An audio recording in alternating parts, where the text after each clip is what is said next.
এই ধোদৰালিৰ ওপৰত যিটো পথ আছিলে আগৰ যিটো আমাৰ পুৰণি ৰাস্তা আছিলে সেই ৰাস্তাটো আমাৰ বাবে ভাল আছিল আৰু যিটো সময়ত বেছি উন্নয়নৰ নমুনা দেখায় যিহেতু তেওঁলোকে ডাঙৰ ৰাস্তা কৰিবলৈ গৈ শিৱা হাজৰিকা নামৰ এজন ঠিকাদাৰক এই কামটো দিছিল কিন্তু ঠিকাদাৰগৰাকীয়ে যি হেমাহিৰে কাম কৰিছে কাম কৰাৰ ফলত গোটেই ৰাস্তাটো তেওঁলোকে খান্দি পেলালে ৰাস্তাৰ ওপৰত তেওঁলোকে মাটি দিলে যাৰ বাবে এজাক বৰষুণতে স্কুলীয়া ছাত্ৰ ছাত্ৰীৰ লগতে সাধাৰণ ৰাইজ আজি অহা যোৱা কৰিব পৰা অৱস্থা নাই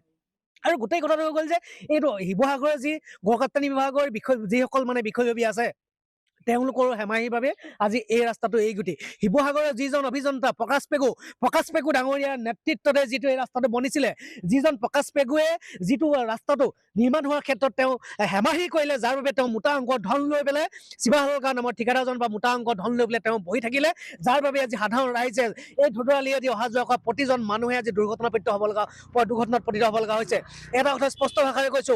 যদি এই পথটো সম্পূৰ্ণৰূপে তেওঁলোকে ভালদৰে নিৰ্মাণ নকৰে আমি 1 মাহৰ ভিতৰত যদি আৰু এটা দুৰ্ঘটনা হ'বলৈ হয় ইয়াৰ বাবে দুৰ্ঘটনাত যদি কোনো মৃত্যুমুখত পৰিবলৈ হয় তাৰ বাবে জগৰীয়া হ'ব শিৱা হাজৰিকা 2 নম্বৰতে হ'ল যে আমাৰ শিৱসাগৰৰ যিজন গড়কাপ্তানি বিভাগৰ প্ৰকাশ পেগু আৰু লগতে মুখ্যমন্ত্ৰী হিমন্ত বিশ্ব শৰ্মা অতি সোনকালে আমি সকীয়াই দিছোঁ এই ৰাস্তাটো যদি 1 মাহৰ ভিতৰত যদি তেওঁলোকে নিৰ্মাণ নকৰে মুখ্যমন্ত্ৰী হিমন্ত বিশ্ব শৰ্মা শিৱা হাজৰিকা আৰু প্ৰকাশ পেগু এই তিনিজনৰ বিৰুদ্ধে আমি প্ৰতিবাদী কাৰ্যসূচী ল'বলৈ বাধ্য বৰ্তমান এই ৰাস্তাটো আমাৰ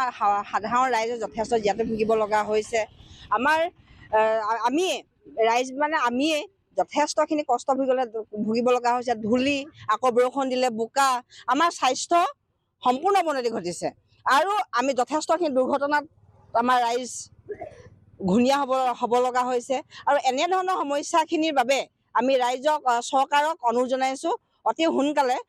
ৰাস্তাটোত তেখেতসকলে গুৰুত্ব দিয়ক নহ'লে আমি প্ৰতিবাদী কাৰ্যসূচী ল'বলৈ বাধ্য হ'ম।